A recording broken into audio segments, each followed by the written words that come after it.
मेरा नाम तनवीर रिजवी है। मैं संस्थापक हूँ अल्पसंख्यक विकास वेलफेयर सोसाइटी का। और हमारी सोसाइटी अल्पसंख्यक विकास वेलफेयर सोसाइटी जो है वो तमाम सामाजिक मुद्दों पे अभी तक काम करती आई है। लेकिन अभी जो ये वैश्विक महामारी आई है और जिस तरह से पूरा विश्व इस वक्त महामारी की चपेट में है और हिंदुस्तान में भी आप देख रहे हैं कि लगातार इसका ग्राफ बढ़ रहा है। लगभग 80,000 से ऊपर लोग जो है इस वक्त पेशेंट हो चुके हैं। तो हमारी संस्था ने अपने सारे मूल मुद्दों को छोड़कर कोरोना वायरस के अवेयरनेस के लिए, क्योंकि सबसे बड़ी ज़रूरत है अवेयरनेस की। हमारा जो पूरा माशरा है, पूरा समाज है, जो नीचे तक लोग हैं, हर आदमी अभी भी अवेयर नहीं है इस कोरोना वायरस से कि इस कितना घातक है। तो उस चीज़ को जानकारी देने के लिए हम लोगों ने पूरी संस्था को इस वक्त लगा रखा है और हम जगह जगह लोगों को अपनी संस्था के साथ जोड़ रहे हैं। एक बहुत बड़ा कारवां बना रहे हैं जो सिर्फ ये काम करेगा कि जो भी लोग कोरोना से संक्रमित हैं उनके घर वालों को भी अवेयर करेगा और जहां संक्रमण अभी नहीं पहुंचा है वहां भी अवेयर करेगा, ताकि जो है ये संक्रमण को रोका जा सके। क्योंकि हमारे पास अभी कोई ऐसी वैक्सीन नहीं है कि जिसके द्वारा हम जो है इस पर अंकुश लगा सकें। तो कोशिश हमें यही करनी है कि हम अपने रहन सहन में थोड़ा चेंज लाएं, और जो पहले था वो अब नहीं है। अब थोड़ा सा फ़र्क वाली ज़िंदगी आ गई है। अब हमको अपने जीवन शैली में भी चेंज लाना पड़ेगा। जहाँ पहले सब कुछ आराम से होता था, अब शायद हो सकता है कि थोड़ा इस संस्था द्वारा आपके जो सामाजिक कार्य किए गए हैं, जैसे आपने सामाजिक क्षेत्र में क्या क्या काम किया है, जैसे थोड़ा सा शॉर्ट में बता दीजिए। देखिए, संस्था का उन्माद ये था, एक जैसे वैश्विक जो आपने बताया कि इस महामारी के तहत इसमें लोगों ने राशन भी बांटा है, इसमें लोगों ने सैनिटाइजर भी बांटे हैं, इसमें लोगों ने मास्क भी बांटे हैं। आपने इस क्षेत्र में क्या काम किया? देखिए, कोरोना वायरस के आने के बाद अगर हम बात करें, जब महामारी शुरू हुई तब की अगर हम बात करें, तो हमारी संस्था ने सबसे पहले मास्क का वितरण कराया। हम लोगों ने काफ़ी शहरों में मास्क बंटवाए अपने जो मेंबर्स हैं। मैं बता रहा हूँ, मैं बिजनौर में, अगर आप बिजनौर देख रहे हैं तो बिजनौर में नगीना क्षेत्र है और कोतवाली देहात है, वहाँ पे हम लोगों ने मास्क बंटवाए। सैनिटाइज़र भी वहाँ पे बंटवाया। अमरोहा में काम हुआ हमारा, रामपुर में भी कुछ लोगों ने हमारे कहने से काम किया, गाज़ियाबाद और नोएडा में काफ़ी काम हुआ, वहाँ पे हमारे जो है उपाध्यक्ष भी रहते हैं, बिजनौर में भी हमारे उपाध्यक्ष रहते हैं। तो इन लोगों ने अपनी जिम्मेदारी समझते हुए वहाँ पर सैनिटाइज़र और मास्क का वितरण किया।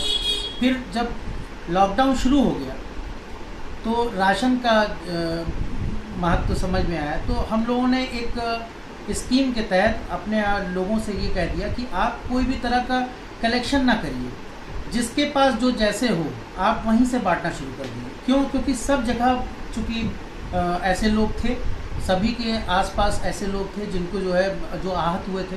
तो हमने कहा जहाँ गरीब दिखाई दे वहाँ पे आप बांटना शुरू करो, सिर्फ हमें रिपोर्ट करो कि हमने यहाँ पर इतना बांटा है। तो लोगों ने अपने घरों से भी बना के बंटवाया, राशन भी बंटवाया, तरह तरह की चीज़ें बटी। हम लोगों ने यहाँ लखनऊ में भी बांटा।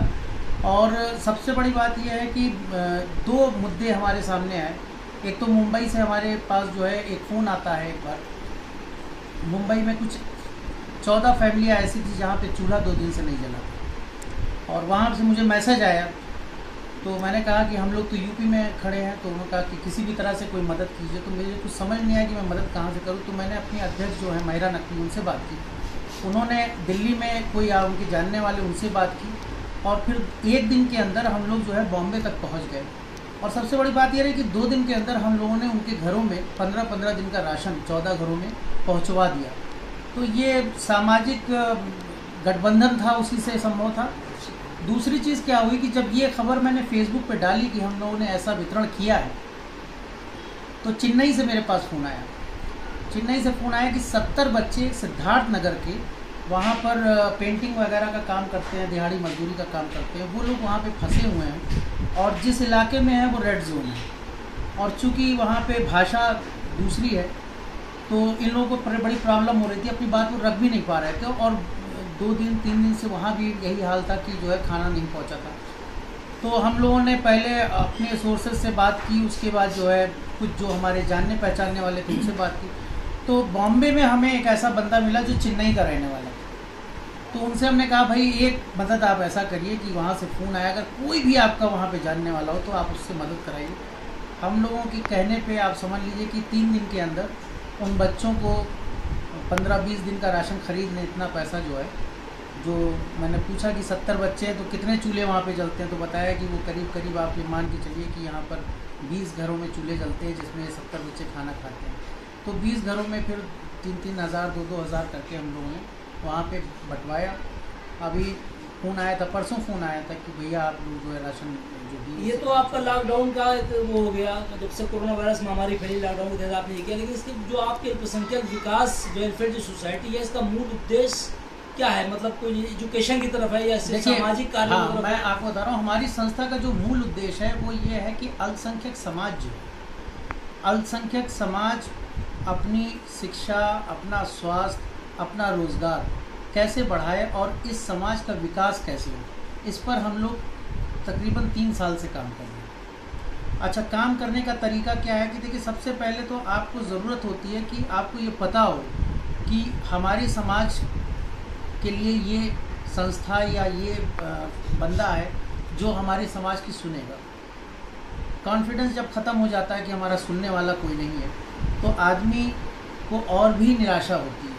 तो पहला काम तो हम लोग ने कॉन्फिडेंस जगाने का किया कि हम लोग सुनते हैं, और हम लोगों ने न जाने कितनी ऐसी चीज़ें सुनी है। सबसे बड़ी फैमिली विवाद को अगर आप देखें तो हमने करीब करीब आज की डेट में 16-17 हज़ार जो है एप्लीकेशन, आप अभी तो ऑफिस बंद चल रहा है, कभी आप आइएगा जब ऑफिस खुलेगा, हमारे पास 16-17 हज़ार एप्लीकेशन सिर्फ आपसी विवाद की है, मियाँ बीवी के जो झगड़े होते हैं। जहाँ इस महामारी में जो है लोगों से क्या अपील करना चाहते हैं, जो लॉकडाउन चल रहा है, कि उनसे लोगों से क्या अपील करना चाहते हैं? देखिए, लॉकडाउन जो चल रहा है उससे दुश्वारियाँ तो एक अलग चीज़ है, लेकिन अगर सकारात्मक वे में देखा जाए तो जिस वक्त इंडिया में लॉकडाउन हो गया था उस वक्त अमेरिका में लॉकडाउन नहीं हुआ, और सीधा असर हम लोग को देखने को मिला कि वहाँ की फिगर क्या है, हमारी फिगर क्या है। तो लॉकडाउन से ऐसा नहीं है, फ़ायदे बहुत थे, कुछ दुश्वारियाँ हैं, उनको सुलझाया जाएगा। मैं तो अपील लोगों से यही करूँगा कि जिस तरह से अभी तक लॉकडाउन का पालन करते हुए आप लोगों ने एक अच्छा रिजल्ट दिया है, उसी तरह अब अगर लॉकडाउन हट भी जाता है तो लॉकडाउन में जो सीख मिली है उससे आप अलग मत होइएगा, क्योंकि लॉकडाउन हटने का मतलब ये नहीं कि कोरोना वायरस हट गया। तो सोशल डिस्टेंसिंग का जो ख्याल है उसको आप रखते रहिए, और मास्क ज़रूर पहनिए, सैनिटाइज़र का उपयोग करिए, हाथ धुलिए, जो सामान लाइए घर में उसको धुलिए। ये सब चीज़ें जो सीखने को मिली हैं, इसको जो मतलब एक नैतिक शिक्षा आपको मिली है कोरोना काल में, तो इसका अनुपालन तब तक करते रहिए जब तक कि कोरोना हट जाए।